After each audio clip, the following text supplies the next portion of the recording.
that. Pretty close, but let's see.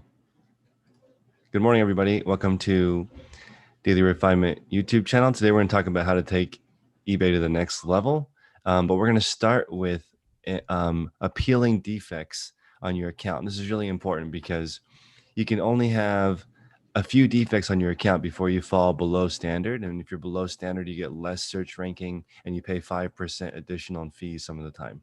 So if you have free returns and then offer a 50% refund on an item that has a false item not as described. So let's say, for example, you sell a pair of pants and it says purple in the listing and the pictures say purple and the customer says item not as described, it's actually orange, right? And so you can refund the buyer 50% instead of giving him all the money.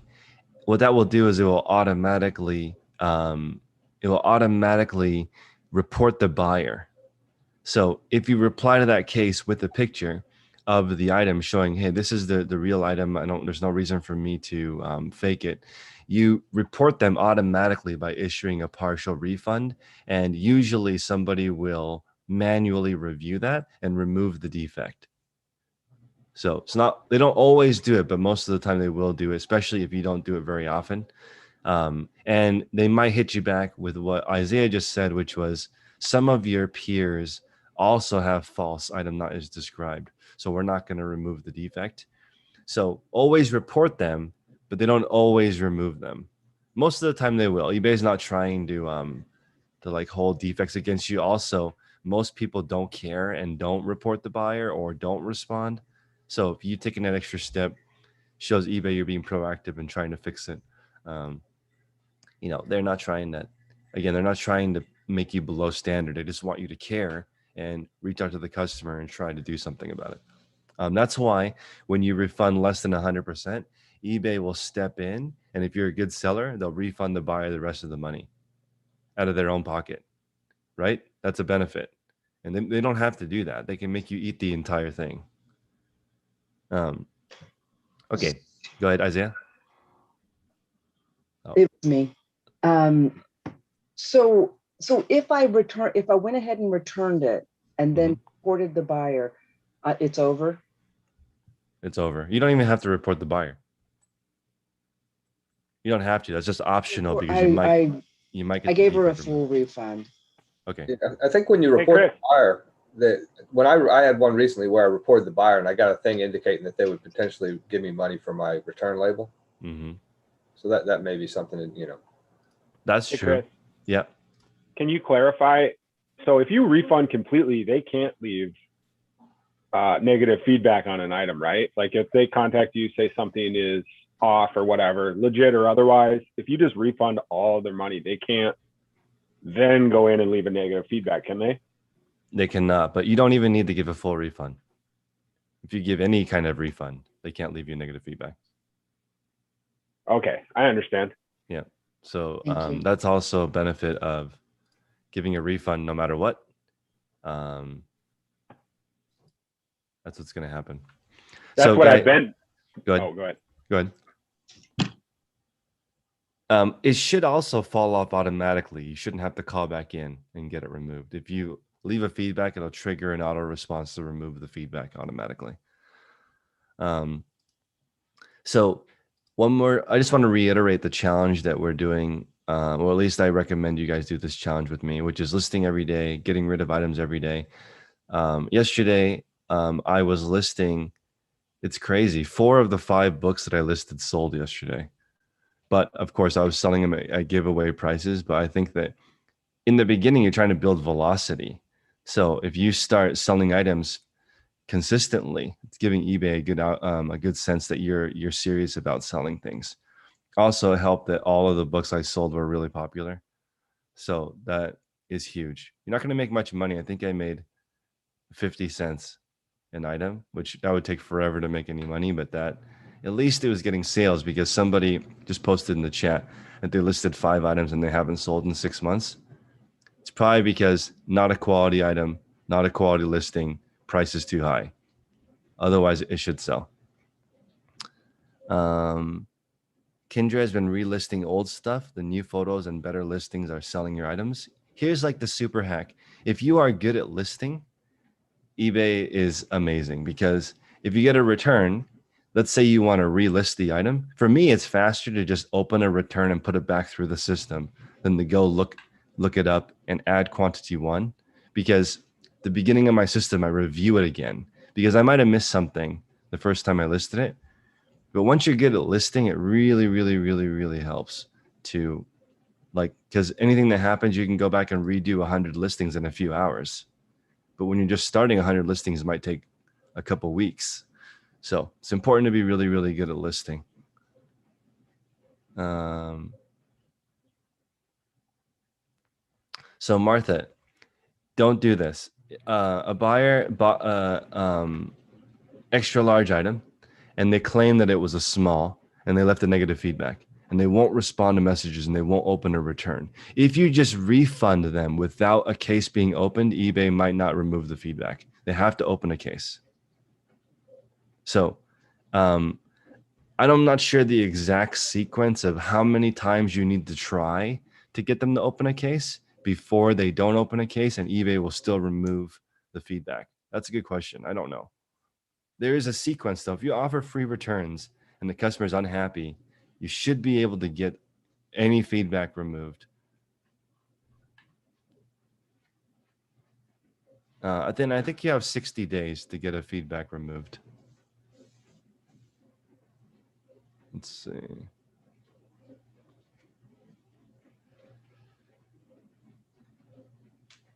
So can I have a question? Go ahead, Joe. Have we ever talked about offer sales copy and or post sales copy to cross sell? So this is on YouTube. Do you not want to discuss it? I'd rather get the answer right now, so I'm fine. Okay. The super big sellers, because Jeff is a super big high level thinker. The super big sellers on eBay don't actually make profit on the first item. They actually just break even. All they're doing is trying to build a list. So the people who sell millions and millions of items on eBay, they're just trying to get the contact information of the customer. So the sales copy on post sale and offers and the stuff that goes in the package to the customer, that would be the most important part, because you're trying to capture the customer's email to sell them something later. We don't talk about that on this call because no one on this call is a huge seller. But that is, Gotcha. I don't see really small sellers. It's difficult because usually somebody bought something from you because they're looking for that exact item or something similar and they bought it. It's not like, sales copy is heavy for like electronics, for people who sell grocery. But that being said, maybe if if everyone in this group starts selling in the same category, we want to send them more copy. So like for me, I'm testing out when I send an offer. I've come to realize a lot of the sellers just click offer and they don't even write copy in the message. I don't know how many people in here does that, but so I've tested out basically running like payroll sales. Like I need to make payroll, pay my warehouse people, buy my stuff. Like, I don't say it like that, but more nicer. I've done holiday centric ones. I've done, people don't buy during the week, so I'll give you 20% off, buy now, but only for 72 hours. Huh? Do you get responses from that email? Oh yeah, I go back and forth. So I'm testing it out, but really what I'm trying to figure out is a copy that's across the board. I can use it on whatever item it is, so then anyone can do it basically. Well, what's the objective? What do you want people to do when they get the email? Well, my thought process is pretty simple. If you're only competing against quality of the listing and price, then it's the race to the bottom, period. And so if that's the case, then, if you compete with the big boys, then but what do you, I guess, let me rephrase. What do you want the customer to do once they get your email? I want them to spend more time in my store because I have a hunch that eBay likes the click-through rate on your store. And then I want to demonize the other seller. So I've even tested out like sending them a feed. So I buy something from you. I get an email that says, I have lots of awesome stuff in my store that's like that. And everybody else sucks? Yeah, pretty much, but in a nice way. So you're looking for a hat because you're wearing a hat. We're both wearing a hat, right? So you look for a hat and says, hey, I saw it. I'm sending an offer. It says, here it is. And I say, hey, by the way, if this doesn't make sense, here's a link to other sellers that sell this. Oh, and then like, yeah. that's And then I also intentionally, I even do now, I said, now is the best time to buy jeans and ask for huge discounts. Most sellers will give it to you. I see. And I tell them, like, if you're buying jackets, buy it during the winter. And I say, hey, jeans, buy it during the summer, because most sellers will discount it. And so what I'm intentionally trying to do is I'm trying to destroy the market with the buyers. So hopefully someone will get lowball accepted and then, you know.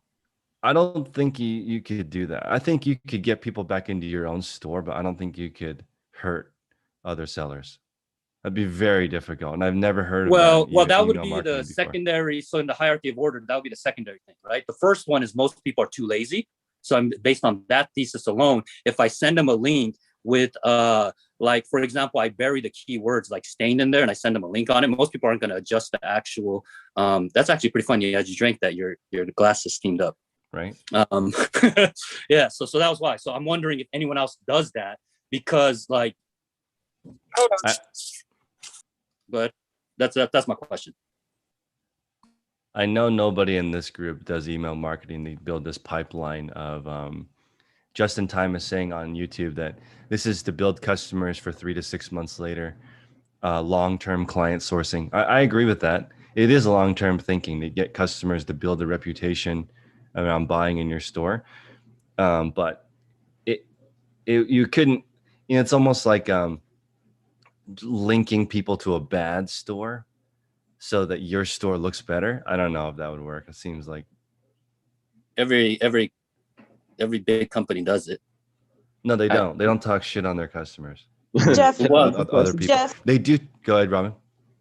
okay, so what you are saying, your method is a negative marketing method.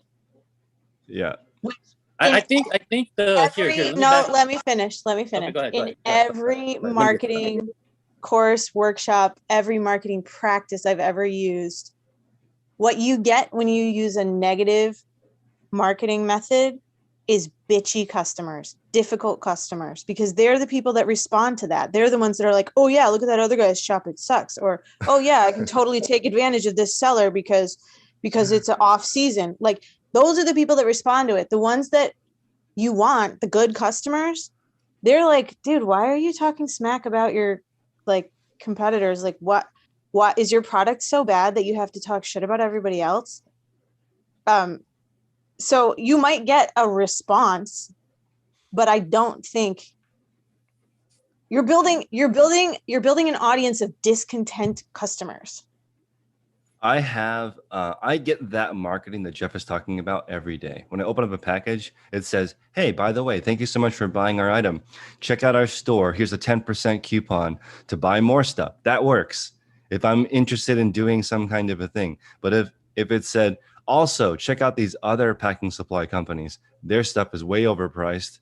It already messes up the vibe of trying to get into the thing. Go ahead, Christine. Well, there's a recent, hang on, Jeff. There's a recent story about Whataburger, and yes, Whataburger and Chick-fil-A, and Whataburger talked smack about Chick-fil-A about not being open on Sunday and that their chicken sandwich was better, and Chick-fil-A killed it the next couple of days, and Burger King tanked.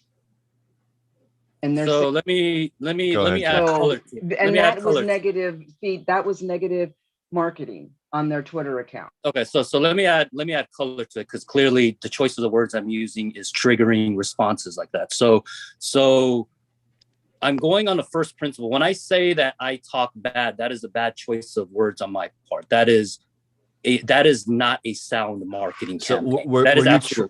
Are you trying to elevate your store? What is the purpose of the second? Well, it's based on the thesis of only three things that really matter to a customer: price, quality of the item, and customer service. That's it. And when a buyer makes a buying decision, the least important out of those things, most of the time, as long as not a commoditized item, is price. And then the most important is typically customer service. And so I'm trying to position a brand where you can give customer service and add intrinsic value that's above and beyond simply talking smack, right? So I use the word talking smack, but it's not really talking smack. But actually educating the customer, say, hey, buying stuff on off season is a good way to get big discounts. If you're lowballing me on an offer that's $50 and you're offering me $10, it's kind of like, hey, F you, right? Like I'm basically saying, F you, you want $10, go lowball somebody else. Can I ask a question? Hold on a second. I just want to clarify. You said price, customer service, and quality of the item? Yeah, that's the 3 things. Yeah, price, quality item, customer service. Those are 3 buying. So hold on. Before Isaiah says, if you want to make effective marketing, then the marketing piece would hit those 3 things. It would say, hey, we have great customer service, a good price, good selection, and a coupon. That would make people actually go back. So let me back up. So yes, I do use coupons and post-series sales and front-end offer as well. And then I also do cross-marketing. Actually, intentionally, I'm testing out only discounting a very low amount and then manually sending a message 24 hours later and says, hey, hey, I'm sending you this because I already sent someone else a 10% discount, but I gave them first right of refusal. So I even do intentional declines too that I'm testing out, but that's where I'm trying to think, but never mind. Never mind. No one else is doing it. So I'm the idiot that's doing it. So my bad. No. It's good because it's good to think about marketing to your existing customers. It's much easier to get a second sale than a first sale. It's just that I think the copy that you're talking about, because I get that marketing all the time. It has to be really, really, really short. And it is really good. And it would need to be something like really high price. Really good price, really good item, really good customer service. That would be the way to actually make it work. Go ahead, Isaiah. Or go ahead, Robin. Just real quick, if you want to provide value to your contacts, teach them how to search for what they want. Like teach them good keywords to find what they want, or teach them. Yeah, so I'll add to that. So I don't teach them. I just give them the link with the keywords embedded in the URL, but I'm intentionally showing better, less quality items and or things that are aggressively priced. I haven't figured out how to drive traffic to some other competitors with a lower amount where they can get discounts. So because my idea is like, if you say it in a nice way, say, hey, by the way, you can get it from that store. You want it cheaper because you're on a budget and go get it from that store. Then they're going to remember you, So yes, short answer is yes. I'm giving people the link. So would that be equivalent to like Gucci sending someone the Gap? Say what? It would be. It's the okay. This is some high level luxury shopping experience stuff. When I worked at Lexus, you could say like, you know what? There's other dealerships that are available. There's other dealerships that might be able to accommodate your budget.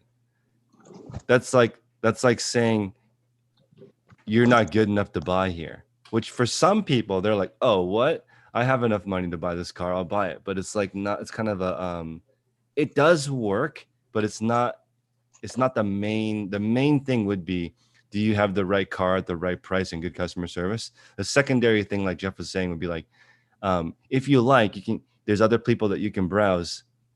And then in doing that, maybe you make yourself look better if you are the best. If they're a better match for them, customer would matter. Who your customer is matters, like their profile. If they're buying used clothing online, chances are they are a price customer anyways. That's right.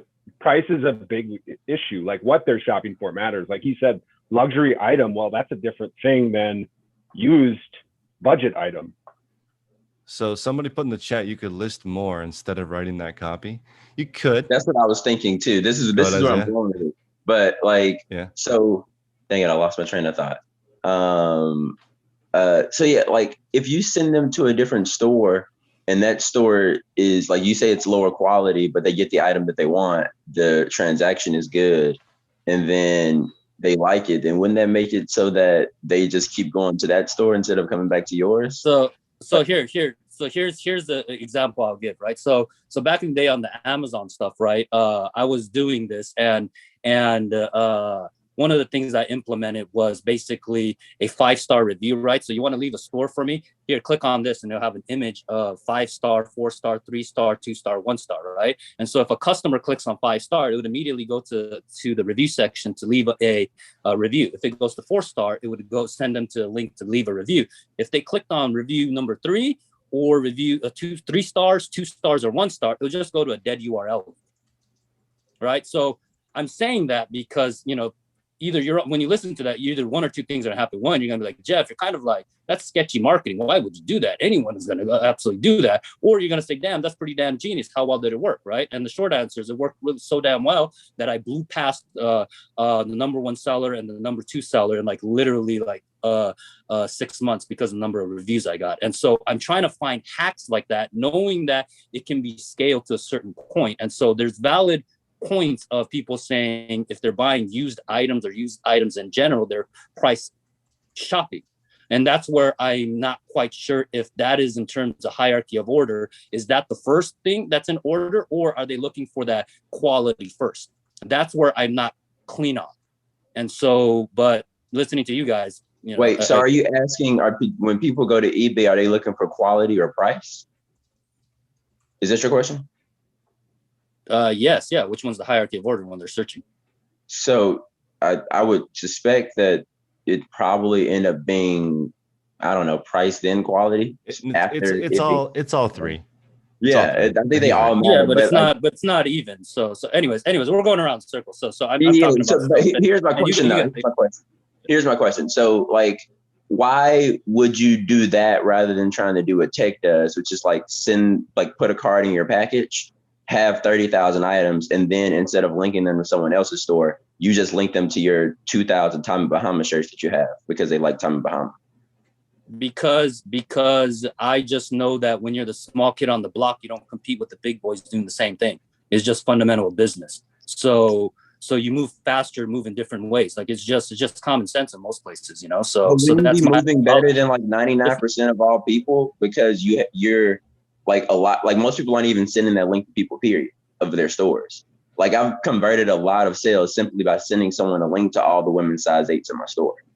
Like, and then they go, okay, so let me get this one, and this one. And when they buy it from me, they know they're going to get the quality item. So because if I send them somewhere else, then they might get a non-quality item, and then they think it's my fault. You know what I mean?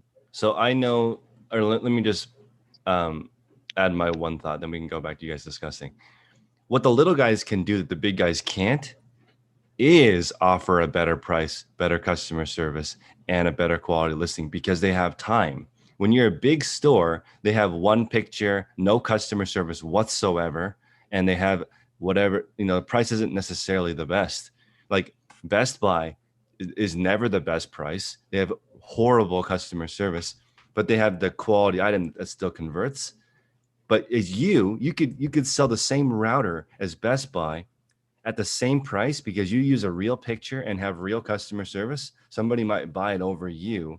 In order to dominate the big guys as a little guy, you would just dominate those three things. The black hat secret hacks that you have, Jeff. Well, but then that's like, don't they only work if you're huge though? Doesn't that tactic only work if you're huge? Like no, it doesn't. People. But I'm just saying that what the people in the outside world, there's good to know business secrets, and then there's must know business secrets. And so, like the example of Best Buy, people from outside believe that Best Buys make money selling electronics. They don't. It's selling the damn warranties with Geek Squad. Like that's their biggest profit maker and the smartest move Best Buy's ever made, you know? And so I'm just saying, just that concept of you break even on the first sale and you make money on the post sale is a very common thing for any seasoned business people. So that's why I'm trying to have a conversation about multi-sales and cross-selling and stuff like that, you know? And so I agree. The discussion's not being done here. So I don't want to sound like I'm putting down what you're saying. I really want to like flesh it out a little bit more. Well, no, hold on a second. What Jeff is talking about is the highest level of e-commerce where people break even on the sale. That's why no one in this we're not talking bad on him. And this is the highest level stuff. Like the people who literally have 1 million orders a month, those people use these tactics. For most of us, we can't sell 100,000 items at break even because there's, like Pharma Packs is like the top Amazon seller, and they're one of the top eBay sellers. They still haven't. They do $1 million a day in sales, and they haven't made a profit yet because they're just collecting emails. All they're doing is just building this massive base to sell things to. That's totally different. For most people, we can't lose money or break even on our first 100,000 items to collect all this data. They're a data company. What Jeff is talking about is being a data company. There's way more money in that than just selling online. So we're not talking bad on him. His ideas are the top of the food chain. I don't hear about it because my YouTube channel is for regular people. I was just curious. So what's the end goal on that? To collect all that data? Like, yeah, I mean, I understand like, big data and all that stuff. I mean, how some of that stuff works. But to pull that, to pretty much funnel that information outside of eBay. Well, here's the thing. This is not quoting Jeff. Can I add Jeff, color? Go ahead, Here, Jeff. I'll add color to this. Okay, so I wouldn't recommend most to do it, but when you're in a inventory business, when it comes to lending side, because there's a gentleman, I think the Lego guy that was talking about like he needs the scales, but he doesn't know where to get the capital, right? So there's bad debt and good debt, first off, right? So for any investor or anyone else that's run a business, they'll know that you have to go into debt, period. It's very hard to play the Dave Ramsey, let's get out of the debt game when, but then that's more, but anyways, so if you have inventory, you can leverage off of that and build. And so a lot of what I've done with the Amazon stuff is I collect a bunch of data that becomes an asset. The competitor in that industry, number 1 and number 2 slots, they're looking to acquire me on that strictly on the base of because I take market share from them. And I run ads intentionally to make their ad spend higher. So that thing literally, in terms of revenue, it's close to almost 7 figures on that. But in terms of profits, it's like zip, right? And so that alone has value on it. And so that's a play off that. And then I can borrow off of that. And so I take that money and then I go buy real estate with it. So that is an arbitrage I'm doing. So, but anyways, the point I'm asking this question. I want to do two thoughts on that, because this is a good conversation. Most of the people who make business the regular way, they usually don't borrow money. The people who make millions of dollars, they're highly leveraged. They build the company so they can sell the company. They're not trying to. That's why you would make an email list of 1 million customers or 2 million customers, because you can sell that to someone for millions of dollars and say, look, I've already built your customer base. I've already built this massive thing for you. All you need to do now is come up with the products. So people who make $100,000, $200,000, $300,000 a year, you don't have to borrow money to do that. And correct.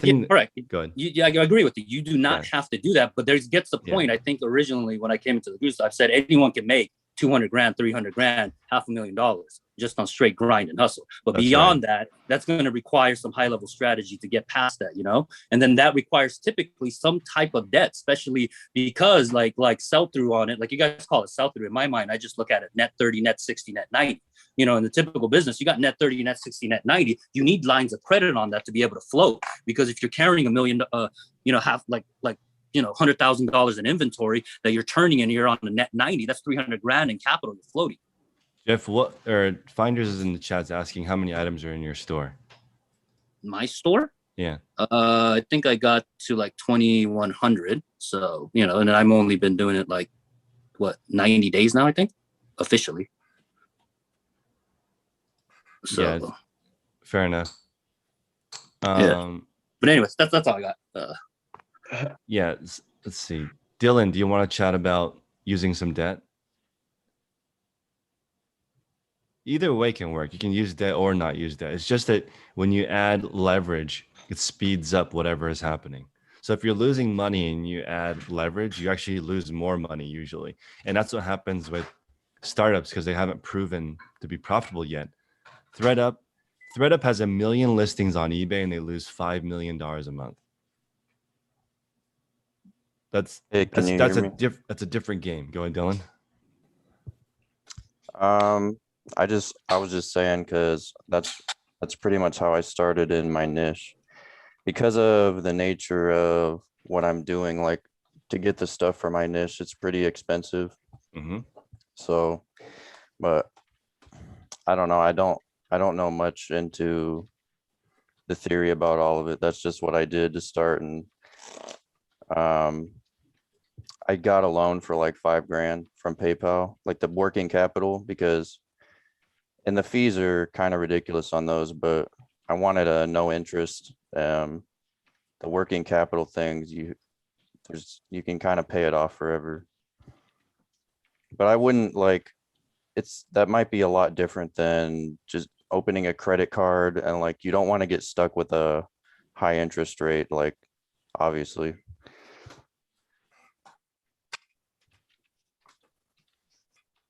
My opinion on borrowing money is if it's inventory, if you're buying something that's here, I'll give you an extreme example. Somebody asked me if they should take an $80,000 working capital loan. It's a lot. The interest on 80,000 was like 16,000, which is a lot. That's 20,000, but there's no payback term. But the person already had a buyer lined up for 110,000. So what they did was they took the $80,000 PayPal working capital loan, guaranteed payback for PayPal of 96,000. They bought the inventory and flipped it to that person for 110 and made 14 grand, right? That's different than you borrow 80,000 and then go on a vacation, buy a new lighting kit, buy things that don't generate more income. If you use a working capital loan or your credit card to buy inventory, that's a better use of it than other reasons. But for like Dylan was saying, some categories have a higher buy-in. I'll add this. This is where small people can still make money, okay? Which is like, for example, when COVID came around and the CARES Act, right? It changed the tax rule from previously to the Taxes and Jobs Act, right? The net operating losses you're able to carry back and recapture what you paid before. But the Taxes and Jobs Act changed that. You can only carry the losses forward. And so when the CARES Act came in play, they said, hey, by the way, you can recapture profit that you paid Uncle Sam in 2018, 2019, 2017, right? And so the smart business people, regardless of how big they are, right, decided to go ahead and go into debt. I, for one, did that. Right. And why? Because the accounting rule changed from like inventory control from like, hey, when you buy the stuff for COGS and you actually expense it out when the item sells versus straight up expensing it at the time of purchase. Right. That changed the game. And so you could have went into December 1st of 2020 and bought $100,000 of inventory, wrote it on the books for 2020, took your company to an intentionally loss of 100,000. If you paid Uncle Sam 20 grand, 40 grand, 50 grand, whatever, 100 grand in taxes the year before, you could have recaptured that, amend those tax return, and then got that money back. And so like those are strategies that smaller level people can definitely do. But it requires a different level of thinking, right? Like if you think in terms of daily or quarterly or yearly as a strategy, then yeah. But if you think in multi-year strategy across the board, then it's a different game. But so okay, I think I have a question. So how does this relate to like what are we talking about initially? Like, because if initially we were talking about lowball offers, and are you trying to reduce the number of lowball offers utilizing the, like, as Robin referred to it as the negative marketing method? Like, what's the goal of the marketing method that you initially brought up? Because I think we kind of got the goal is being able to have someone else run like for example, if you run a sales floor, or anyone that has run a sales floor, you give people scripts. Doesn't matter what scenario it is. If A happens, it goes, B happens, you go and you give scripts. So that way you can maximize the sales, maximize the transaction. And so that requires a level of writing copy in a way to funnel whatever customer that comes in, the low ballers or Hold on one second. Can you explain what copy is real quick? Sales copy, what you say. Okay, continue. Yeah. And so that's where I'm wondering. And so what I would like to say is, this Tech is on here, if he's listening, I bet you use some copies somewhere in your offers, man. What kind of copies you using, man? Let me know, Tech. His offers say, here's a great item at a great price, which is the thing that eBay says normally. Yeah. Surprisingly. Yeah, it's not fancy. Okay, good. So but he does hit on what Jeff said. Here's a great item at a great price. So he's got quality item, great price, and he responds instantly. So that's the definition of great customer service. So he so I do simplified that and I add a PS. And then so I do that and I add a PS and it says PS. If you're looking at buy more than 2, use this coupon. Can I, little brat?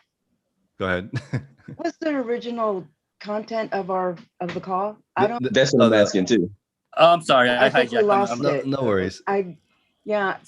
Okay, Tech just responded. But I will say that he doesn't even do this. He does. Go ahead. Tech is a huge seller on eBay. He's got multiple businesses. He's a professional, high thinker, businessman that doesn't use a roundabout way to get continued customers. He goes, just like you said, Chris, good customer service. And Jeff, you said it too, good product. And what else? A good price. Period. Keep it simple. So he says that he doesn't respond to offers because he has too many offers, or he doesn't say anything in the offers because he has too many offers. But if somebody does message about an item, he does link them to the other similar items in his store. So we're doing the same thing then. So I'm just trying to. Okay, yeah, we're doing the same thing. Okay, it's pretty fun having him on the live. Well, this conversation is about taking eBay to the next level. So maybe we can switch gears a little bit. Christine, what are you doing to improve your store? Being a brat. Well, today what I'm doing to improve my store, I have usually do like a notepad on what I am accomplishing and what I didn't accomplish, and I move it over, but I put it out here to where I can actually see it, because I usually put away my goals and I put them away for the day, but I wanted to be able to see them. So having them out is a very simple thing, but I think that for me and my style, it's going to help me move my business because I see my goals right there, and then I'm tracking them where I can actually see them every time I walk around, every time I get up, I see them instead of in my booklet, put away. That's what I'm doing. Okay. That's Dylan. Hey, just because we touched on debt, I do want to mention that as I'm thinking about it, what you said about using it for inventory is very important. And this might be obvious information, but I think especially for people who are newer, if you're thinking about stuff like that, you don't want to get into debt, obviously, to like set up your store, like buy supplies, stuff like that. Like I used all of mine for inventory, and I knew that my niche was going to have a high sell-through rate already. And one of the important things is like, you obviously don't want to get into debt to start testing stuff. Like I probably did it way too early as it is. Mm-hmm. I would, if I did it later, that money could have been better spent, I'm sure. I 100% agree with that. I've done that too. There's actually no reason to be in a hurry. Yeah, I'm an impatient person. Me too. So but we have the biggest seller, Tech and Sports, who did not hurry. He has a 32,000 item store that took 10 years to build. And he has that customer base. He can say, like there's so many people watching his items. If he did a 10% sale, which triggers the algorithm, and the watchers on 32,000 items got an email saying that there's a price decrease. He has that ability to make a lot of sales quickly by generating that marketing just by having a big store. But if you're in a hurry, like most of us, you make mistakes. You have to go back and redo listings. You borrow money that you didn't need to. Because eBay, because the multiplier is so high, it adds up really fast, honestly. Let's go to Spencer. Spencer, good morning. Welcome to the call. What are you working on?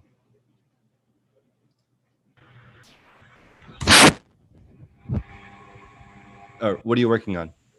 Right now, I'm working on listing some stuff. Try to get it in the morning as done as possible before I get out in a day. So are you working full time? Are you going to go sourcing? What are you doing next after listing? I've been listing for like 3 days straight. Okay. So I'm definitely going to go sourcing today just to break up the different days. Okay. But yeah, I'm mostly on Poshmark, which is different than most people here. But yeah, I just with Poshmark, you just have to keep listing. Yeah, so, I responded to your text this morning because the Poshmark just went public, right? So in order to draw in big sellers, they have to change it because, you know, you saw like Free People join Poshmark. Can you imagine Free People, the company, hiring somebody to share their closet on Poshmark? They're not going to do that. There's got to be some kind of deal they've worked out where they don't have to share. There's no way a company would do that. So they just added the bulk sharing, but it's not to the platform, it's to your followers from what I've seen so far. Yeah, but personally, I use like somebody who does it for us. We just pay them, which I would think that Poshmark might even do it for them. Like, you know, just, you know, have somebody in their system do it for Free People. I wonder why Poshmark doesn't charge for sharing. What's wrong with that? What's wrong with the model of charging for sharing? Isn't that fair? I mean, I think it would take away from the purpose, because the sharing is to keep people on the platform, I think. Oh, that's true. That's true. Yeah. I don't know. That's right. If they're right now, they're clearly optimizing for time on the app. They want people to stay on the app. That's why you have to share all day. But I'm just saying, big companies don't want to do that. So it's interesting seeing what happens. Right now, I feel like Poshmark's a great platform. It's just a smaller total amount of people than eBay. Yeah. I mean, for me, I see that there's way more people that's looking for what I'm selling on Poshmark than on eBay. Like, I get way higher dollar amounts for that kind of stuff. Yeah, I agree with that. Great. Thank you. Welcome to the call. Thank you. Nick, good morning. What are you working on? Oh man, I'm trying to clean up my life. Like what? You know, I mean, I have money like just sitting around the house and it's not listed. So, you know, I'm kind of and I mean, me and you talked a little bit about some strategies I'm trying to work into. So I feel like I really need to clean up my workspace. I mean, I have just a lot of random stuff and a lot of money sitting there. I mean, I had a big buy in the middle of the summer, a garage sale, you know, like all these little minifigures, you know, this is like a Digimon minifigure. Some of these are going for $20. You know, there's good money. So, and this takes up no space in storage. So these are clutch, you know, there's some competitors out there, but you know, regardless, so it's just stuff like that. I'm going through, I'm working through my inventory, cleaning up my workspace, because I need to get a level where if I'm going to be bringing in new inventory, if I'm going to be bringing in bulk, I need to kind of have everything laid out where I don't have some of this other stuff cleaning up, you know, kind of cluttering up my space. So I think I'm just on a listing spree for the next couple of weeks and just try to get that stuff up. Spencer's been listing for 3 days. Yeah. I like that. I wouldn't mind if people disappeared from the call for a week and they just listed for a straight week. Yeah. Your store might just explode and then come back and be like, emerge from the darkness and share some good stories. Yesterday, I listed 9 items just outside and it was great.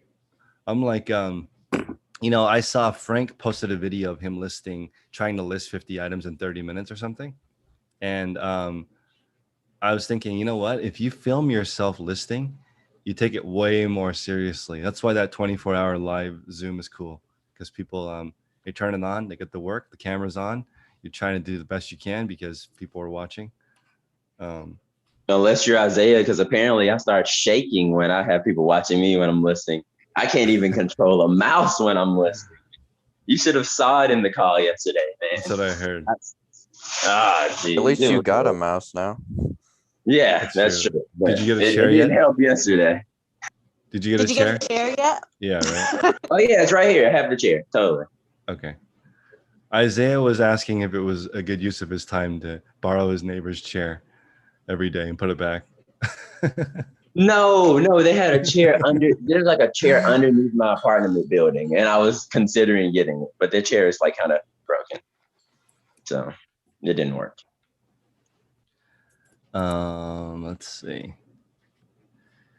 So Cheryl's asking, how long would it take for an increase in sale in listing to translate into an increase in sales? When you're small, it's right away. It's right away. Like five a day regularly would make your sales explode. Increase in 5 a day. I'd say maybe under 3,000 listings. If you increased 5 listings a day, I think your sales will start increasing in a month. Not even. It's pretty much immediate. When you're bigger, though, it takes longer. Matt, did you have some feedback? Maybe his mic is just on. Let's go with Frank. Frank, good morning. What are you working on?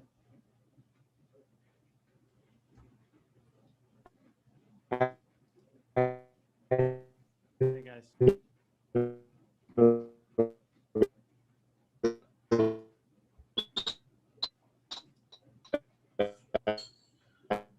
Sorry, we have.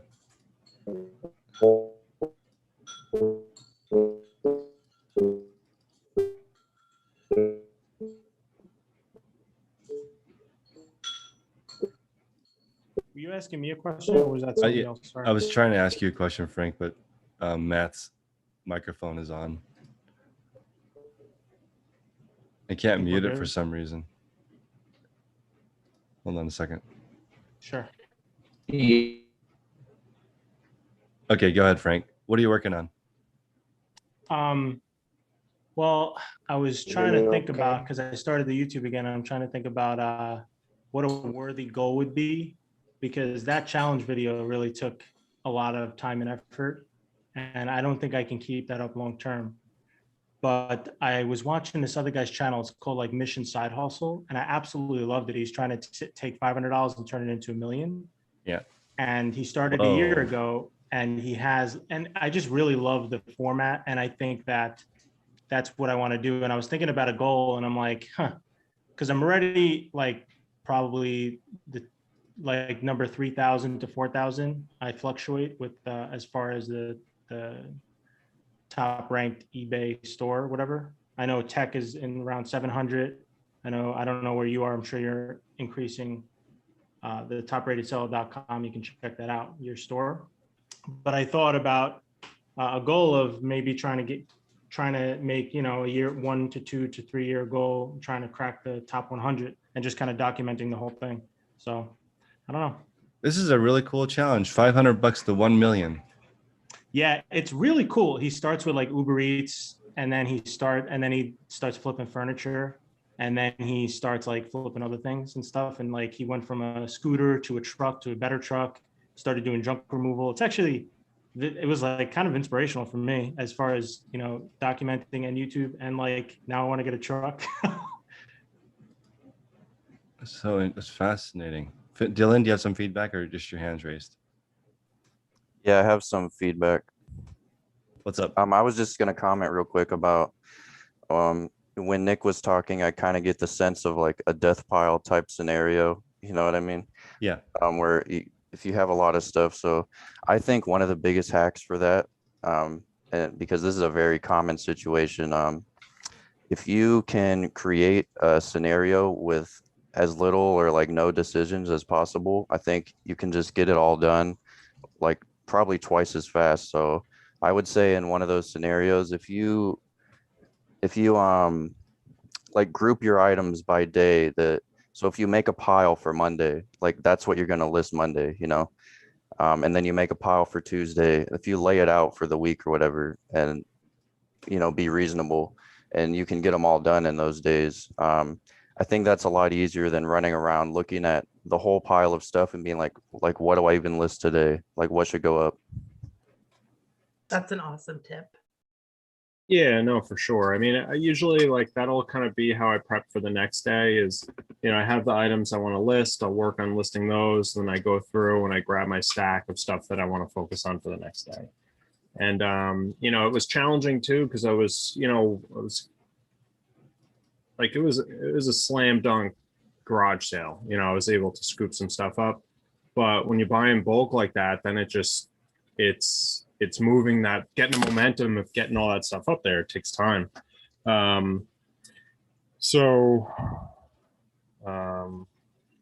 Yeah, so but yeah, we'll see. And I also think if you're the type of person that does get distracted by like the real, like the best finds, like the grails, like stuff like that, which everyone does, I would say do that stuff first. Like put all those things in your Monday pile maybe, so you can get them out of the way and they're not a distraction anymore. Because like you want to get those up because those are the money, Yeah, it's tough because I was getting in the habit of I was putting up the top dollar items, and so I've seen some of those top dollar items have been selling in my store, and it's hard because I feel like I got to start going for more volume and getting my listing consistency up and getting the number of units I'm listing daily up, for like the bread and butter stuff. So I still have some good ASP items in my store, and I definitely have some good ASP unlisted items that are kind of around.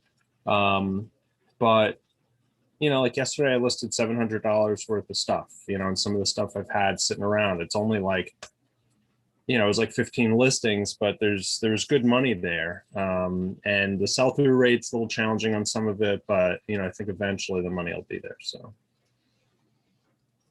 I was thinking I love this idea of piles. You could get a Monday pile, Tuesday pile, Wednesday pile, Thursday pile, and it could show you momentum too. Because if you had 7 bins for the next 7 days, you can it would give you like, okay, these will get listed in the next week. And if you didn't get it listed, and you had to put the stuff that didn't get listed into the next bin, you would see how quickly it compounds when you don't complete your listing goal and get more and more behind. Where the opposite would be like, if you list a little more that's in that bucket, then you can kind of see the momentum moving the other direction. But that's like a crude way of making a queue. When all your items are the same, you can just have one big pile. When all your items are different, having one big pile is very overwhelming because you don't know how long each item takes. Yeah, I know some people where if you had to put the stuff from the first bin into the second bin, and that second bin gets exponentially larger, they're just gonna give up. They're gonna be like, yeah, forget this. You think so? I know a lot of people that would do that. Like, like if they put, now I'm not saying that putting it in those piles is a bad idea. I think it's a great idea. And as long as you're doing those piles, it's gonna be awesome. But I do know some people where if they put all that stuff from that first one into that second one, and then the second one into that third one, like they're just gonna give up. Like it's like there's no way I can do it. So, but it just depends. It's kind of a mindset kind of thing, Yeah, I don't want people to give up, but that would be so discouraging to like set up 7 days worth of listings, and then by day 2 you're like, oh, I give up because I didn't list anything on day 1. So now my day 2 bucket is twice as big, and then you miss day 2, and now your day 3 bucket's 3 times. Imagine how big Tech's day 2 bucket would be. Like, imagine going, 500 items today now, huh? That's right. It's so hard to, like someone in the chat mentioned, it's really hard to steer a big ship, right? If he didn't put things away for 3 days, he would have 900 items to put away. If he didn't, because 312 Monday through Friday, if he didn't put things away on Thursday morning, he would have 900 things not put away. That's so much stuff. You have to put it away. That's true. Ed is saying a pile is better than walking around the house. So I guess what you would want to do, Isaiah, is let's say that your listing capacity was 10 a day. You have to make sure that your bins have 10 or less items in there so that you don't miss your goal. Because I think if 4 or 5 days went by and you crushed your bin, you'd also feel really good about yourself. I agree with you. I think the inverse would also be true. If you did a good job, then it's going to motivate you to do more good jobs. It's just that if you didn't, it might be a little sad. Like, because I know my hardest days is whenever, like, if I missed a day of listing and I have to list 40 now. Like, at this point, I'd have to list 90 shoes in a day, which would be the most exhausting. So, but yeah, I can totally see that. Makes a lot of sense. This also makes it pretty easy to plan growth because I do this, like I put my listing goal in bins, and if I'm like 3 days ahead, that's awesome. If I'm a week ahead, whatever, the system works no matter what. So like I have a couple bins of my listing goal is 50 a day. So each bin has 50 items in it. And all my items are the same. So that's easy. But what I'm going to plan on, when I'm ready to start growing, then I'm going to put 55 items in each bin for a while, and then I'll do like 60 or 65. So it makes it easy. It's already set up. You could put a little note at the bottom of the bin that says like, yay, you did it. Like, and you only get to see it if you got through all the items. This is like another little motivator. Maybe that would help those people. Like, seeing that at the bottom of the bin. Go ahead. I'm going to end on this thought because Isaiah, I feel like I'm a little bit wired like you, where I need to see some kind of reward at the end of the tunnel, where other people are wired where the reward is just doing the work and they don't need a reward at the end, because the reward is you did 50 lists, Dylan listed 50 items today, and the reward is hundreds of dollars in the future, but I feel like the same way too. Like, I was going pretty well with having a box of cookies and eat a cookie every 5 listings. That worked for me. That was like, because I need that immediate gratification because I was wired incorrectly. So I want to get rid of that short-term gratification software and just rip it out of my system and then reprogram the long-term thinking one. Robin put dildos around her room for that same purpose. Because you hear people say like, oh yes, I can retire 3 days earlier now. I'm like, that's 30 years from now. You can think that far ahead. They're like, I'm choosing to eat oatmeal today instead of going to McDonald's for Egg McMuffin because 20 years from now, it's $5. That kind of thinking is so foreign to me. But I see that people get the joy that people get from saving money, I think, is higher than the people that spend money and don't know. Because when you're like aware and really cognizant of where all your money is going, it's crazy. Because Dylan was posting that he spends he used to spend more money a day in food than he does now in a week. That's like life changing if you do that for just a couple of years.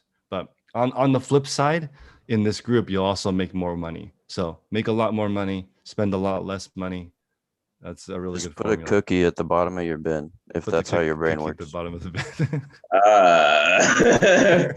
A bin full of shoes. I put a cookie at the bottom of it. You'll want to finish it. You'll want to get through that bin. I'm about to go figure out how to do this 2-minute listing, or at least continue my work towards pulling off these 2-minute listings, because Tech showed me out yesterday, and I need to figure it out. I wouldn't want to eat a cookie at the bottom of a shoe bin. You put it in a bag; it'll be fine. Maybe you do it. Maybe you do a bear cookie, and that way, if you don't get to the bottom of the bin, ants are gonna get in there. You're gonna have a bad day. So, like, maybe that's even more motivation. Nobody wants a bin cookie. It's called the bin cookie method, and I think it works. The bin cookie method. That's what we're gonna ask people. Why are you doing this? What's your bin cookie? Not what's your why, but what's your bin cookie? If it's individually wrapped, I would consider it. It's so important to celebrate wins, though.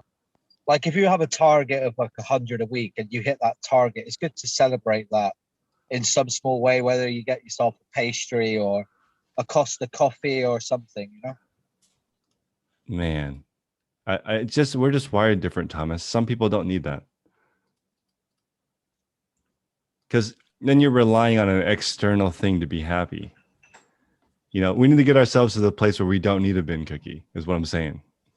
I've been happy to see just like the consistency in my store. My sales were up and down and up and down. Probably the past 2 weeks now, it's been more flat. So that to me, it's like, it's delayed gratification. It's almost just the way that it works. And see, that's his bin cookie. It's just not an actual cookie in the bottom of a bin. Yeah, it's the money going in the account. That's true.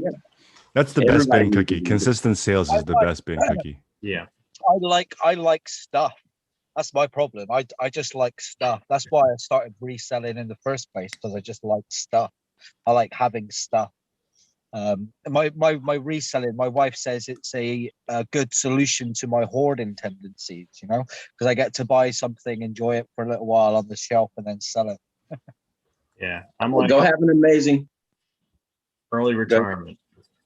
Yeah, facts. Go ahead and have an amazing run, Chris. Let us not take too much of your run